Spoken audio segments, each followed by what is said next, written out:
one of your first few gigs, which was at Egg in March last year. I don't know if you guys have been to Egg. They were probably there on the same night. Yeah, waiting to go to the toilet. I was DJing up there. Yes.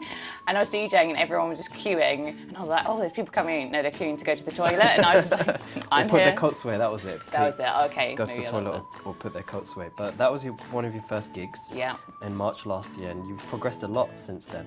Yeah. So I'd you've hope so. you've gone from there to now having residencies at.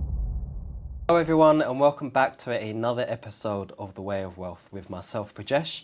My co-host Mohammed is not here today because I've got my good friend Carli on the podcast. Welcome, Carli. Thank you. How are you? Feeling a bit nervous? Yeah, a little bit. That's okay. Right, so the reason I had Carli on here today is she's a very different guest to the normal people we have on. Carli's I'm not saying Carli is an unusual one, but it's just a needle in a haystack. Now, the reason why is because Carli works in the music industry and I help her run an events label. I thought it would be a really interesting conversation with Carli today because a lot of the skills I've learnt in my own business, whether it's AI, automation, marketing, I've used also in the business that Carli is running. So why don't you tell us a little bit more about that events business and just generally what you're doing? Yeah, I suppose first started out DJing and then being, I suppose, an aspiring artist, I then thought, not only do I want to DJ, but I want to do more than just gigs for myself, but open up that I can help other DJs as well. So I started doing events, I think it was like September time. September was the first event we'd done through More and More, which is my events company. And yeah, started just as a rooftop party with a load of mates. And then it's kicked off into more events, larger artists being involved, international artists and DJs being involved, which is really cool. And also helping out more of the, I suppose, friends who are amazing DJs but probably wouldn't have got the opportunity to DJ where they would have in the clubs that we've got to at this point. So yeah, that's where we're at the moment. Yeah. Very fresh, very new, but we're getting there. Very new. It's only been a year, or just over a year. Yes. Because I remember you invited me to your first gig, or one of your first few gigs, which was at Egg in March last year. I don't know if you guys have been to Egg. They were probably there on the same night. Yeah, waiting to go to the toilet. I was DJing up there. Yes. And I was DJing and everyone was just queuing. And I was like, oh, there's people coming. No, they're queuing to go to the toilet. And I was just like, I'm or put here. their coats away, that was it. That was it, okay. Go to the toilet or put their coats away. But that was one of your first gigs in March last year, and you've progressed a lot since then. Yeah. So I'd hope so. You've gone from there to now having residencies at the Mayfair Bar, 8 The Londoner. Yeah. You're getting gigs we've had gigs at Sketch, the Mandrake. Yeah. And you've held events at the Gallery B, which are all pretty big clubs in London. Probably that mid-sized tier. Yeah. So we've definitely come a long way. Yeah. What are some of the challenges you've had along the way? Well, firstly, before going into the Do you want me challenges, to list them all out? how did you do that? If we've got a young, aspiring artist, young, aspiring DJ, how do they replicate what you've done? I think it's probably helped that I've had a background, like years of like marketing, new business and sort of design as well. Like, I worked in graphic design companies, I've worked across marketing, I've done new business with probably quite large companies, and I've got a little bit of understanding when it comes down to that side, of the business side. But I've always been a creative at heart. I've always loved doing things where it comes down to music, art, anything like that. So I think creativity has always pushed me to go a little bit further and the passion for it. But yeah, I'm someone who doesn't like the word no as well, which always sort of helps me to push myself a little bit further. Yes. But yeah, I think with the events company, the first thing was, it was literally just, we all wanted to do an event, we wanted a rooftop party, and it was purely mates who are also DJs, who are not only DJs, some of them are producers as well. They have their music out there, their music's not being heard or seen, and we all just went, let's just do a really fun rooftop party And because it did kick off and everyone loved it and they loved the sound of it and they liked the idea of more and more as a brand, then they were like, when's your next one? So then I was like, well, we better do it again. And then it was, talking to club owners, sitting down, having business meetings and working out exactly how that could actually happen and doing an event. And definitely learning as I went along how you build relationships with certain clubs, and become more of like a respectable brand that they want to work with more than once and allow you to come back. So yeah, when we first started, we had rooftops, then we went to the smaller clubs, and then now we've got like B gallery, then it's about over a capacity of like 300 or more. So it is daunting. It's tickets to sell, it's people to bring through the door. Yeah. But no, I appreciate that. It's also, just amazing space, and like the sound quality is amazing, the club's cool, and everyone else is excited to be there, so it helps. Yeah, exactly. July 26th is the next one, guys. If this podcast is going up before then. But you mentioned brand awareness, building the brand. So my question was going to be, what were the specific lessons or skills that you learned in your marketing career that you applied to your artist/music career to get your name out there? And I think one of them was building the brand. Yeah. So what were the specific things you would do to do that, and anything else to get your name out there and then get these events? Yeah. I mean, from an events point of view, more and more, when I thought of the name, I thought of it because I always see how music brings people together. And when I think of it as more love, I think of it as like the connection of love rather than, I suppose, the intimacy. It's like bringing people together, the love of music. It brings people, no matter who you are, individuals, we're all different. Sometimes there's even language barriers, but music brings anyone and connects them together. So that in itself, the name was really important to me. But then my background in marketing is a background in marketing and brand like design as well, brand identity, companies I've worked at too. So I know how much it means to have something that like visually looks appealing, but also makes sense to people as well. So having a great brand identity, building a brand guidelines for more and more, how it looked, how it felt was really important. So I sat down with graphic designers, I got involved myself and like sketched out what I wanted the identity to look like. I worked on all the messaging, like the slogan, the whole idea for the love of music and more and stuff like that. Like I was presenting it to them going, this is what I wanted it to be like. And I worked through every step with them as well. So yeah, it's been a massive passion project. But with that, I think for an events company, it's important for people to be able to actually connect with it and to see it as something that they really want to buy into, because they love it, but also it looks fucking cool. Do you know what I mean? Sorry, I swore. That's all right. That's all right. Beeps. Swear all you me. want. Swear all you want. We'll be beeping out. So. Beep, beep, beep.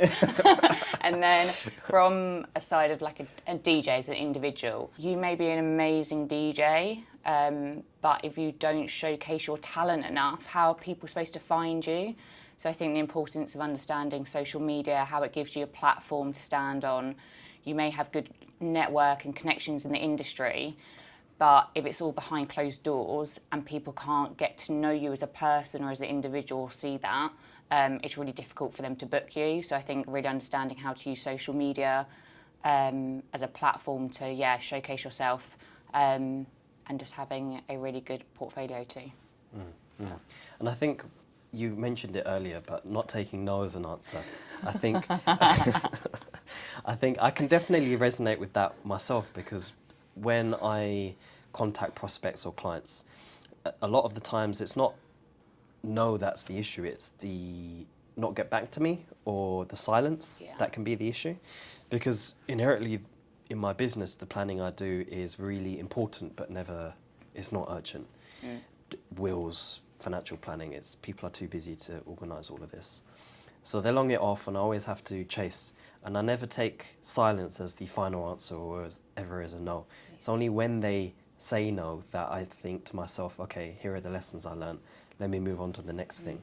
And I think this was really important for you when I think less to do with more and more, but just getting yourself gigs as Carli, the DJ. And you've done really well at that now because, you know, last month you had 8 gigs. Yeah. So, yeah, tell me more about that, about Yeah. how you built that up and at the beginning. Yeah, not I think taking- it's difficult at first because you're putting yourself out there and you're putting yourself in a position where you're physically in front of a load of people putting a performance on, and you have to be the most confident person in the room. But then when you're told no, or that you're not, you know, you can't have a gig or not this time round, sometimes it's a thing of feeling as if you're not good enough. But the reality is, over time, you realise it's not no, it's not now. So it's not necessarily, this won't be something that you can do at this moment in the future, basically. So I think I've had to reframe my thinking, being a little bit more relaxed or flexible in the fact that if someone does say no, it's not necessarily something where it's a complete closed door. It's not a no forever. No. So, and I think that's a thing when you work in the industry more and more. More and more. Anyway, when you're working in the industry more and more, you're starting to realise that there will be a load of no's, and that's not a bad thing at all. It just actually makes you a little bit stronger. If you definitely want to do it, you'll see that as actually a little bit of incentive to do more next time. So when someone's turned me down, I've spent hours at home practicing on my decks, and I will, like for instance, I'd go home and practice harder and harder and do more recordings and sets and keep sending them to people.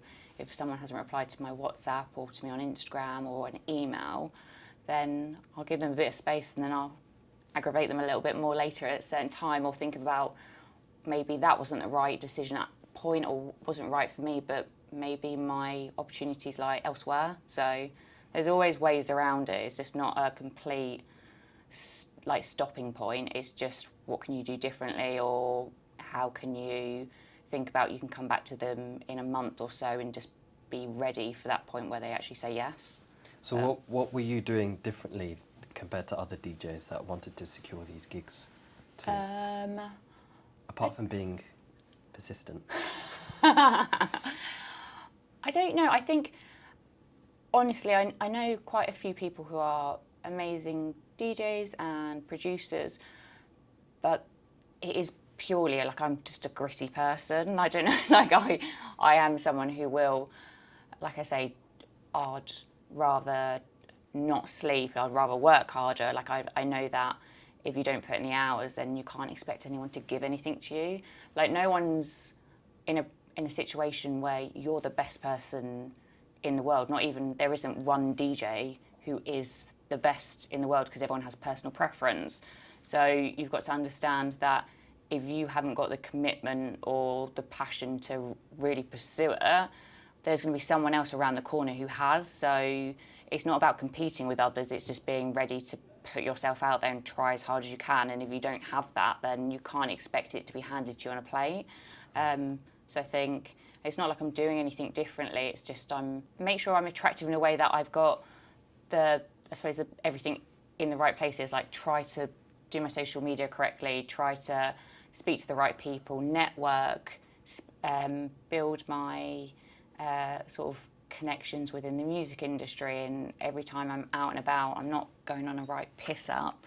I'm actually talking to people and chatting to really nice people and getting to know them within the music industry. So it's like, be aware of the situation. Not every day a DJ goes out on a night out and it's a night out, it's work. Yes. Do your job and go home and know there's another night out another day. Like, it's not everything needs to be here in the now. Right. So it's like being a little bit more, knowing it's work, not knowing it's not a bloody party every night. Maybe that helps, I don't know. Yeah. We'll come on to networking in a second. I've got a couple of questions around that. But just on this topic of being persistent and not giving up, whenever someone gave you a no, was there ever a positive outcome when you reapproached them in the future? Or if they still said no again, was there any examples or situations where they gave you something else of value, an introduction to someone else, or a tip, some advice for you? Did you ever can't give you reference of names. Of No, people. but you don't have to give me names. Just say this person said. Yeah, I've had, for instance, if I haven't had a gig at a certain club, Right. the person who was chatting to me has put me in contact with someone else and gone, okay, speak to this person, and I've had a gig elsewhere. Or I've had times where I wasn't on the lineup, and then I've been messaged a few months later and I'm on the lineup for the next event. So there is always a good, if you reach out to people, there is no harm in reaching out. And I think that's probably the thing. Persistency is all about just making sure that don't feel afraid if people say no to you. And also, you're not silly for asking, and it's not a bad thing to ask for help. It just shows that you're actually really keen. So I think that's the thing. Some people are always scared to actually just message directly and go, is there an opportunity here? In the first place. So I think if you're just talking to people, always talking and chatting away, then I think you're always making progress. Mm-hmm.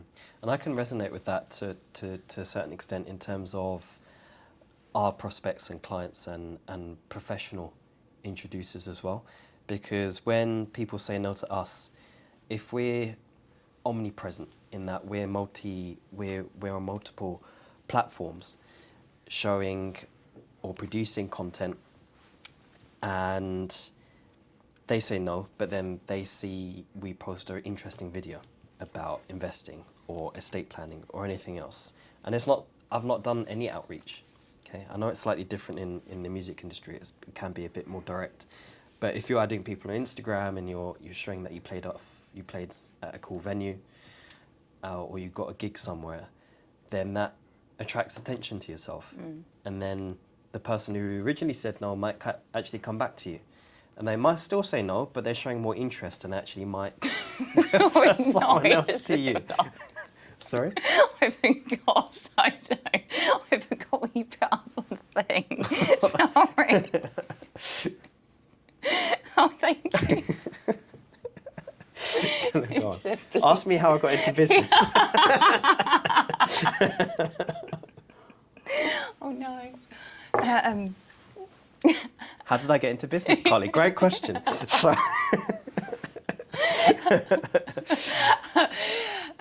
now it doesn't make sense to ask you. how did you get into DJing? You've already asked me how I got into DJing. No, I asked you how to go into music, great, but okay. when you originally started, right? Okay. When you got on the decks. Yeah. What, like when I first started, or why I did it? Why did you do it? I was going to a lot of music events and seeing international DJs either at raves at sort of like Printworks and things where there was a performance, and it was a performance element to it. It wasn't purely them on stage. You had, all of the staging, the lighting, and it was like, wow, this is literally on another level. Like Chemical Brothers, like everyone having fun on stage with their friends as well, everyone in the crowd absolutely loving it. And then I was going to even these smaller places, which I thought were like small restaurants and bars. Like I'd go to Havada, and you're like, hang on, actually they're kicking off downstairs. There's a DJ down there. Everyone's looking over the balcony, and you're like, oh my god, who's playing? And they were like people from London, DJs that I'd never seen before, but they were freaking amazing. And I was like, I want to be up there. I want to do what they're doing. Like how it's making everyone feel. How it's connecting us all, how we're all dancing away and loving it. I was like, yeah, I would love to do that. And I lived with a girl actually at the time who had her ex's little CDJ, like 400s, little tiny things that connected to a laptop. And I was like, how do you use them? Like, well, I would love to give it a go. And she was like, oh, you're welcome to. And then I bought them off of her and just started practicing and got, like, I suppose, basically addicted to it and couldn't stop. And when was that? That must have been just under 2 years ago that I started doing that. How did you get into business?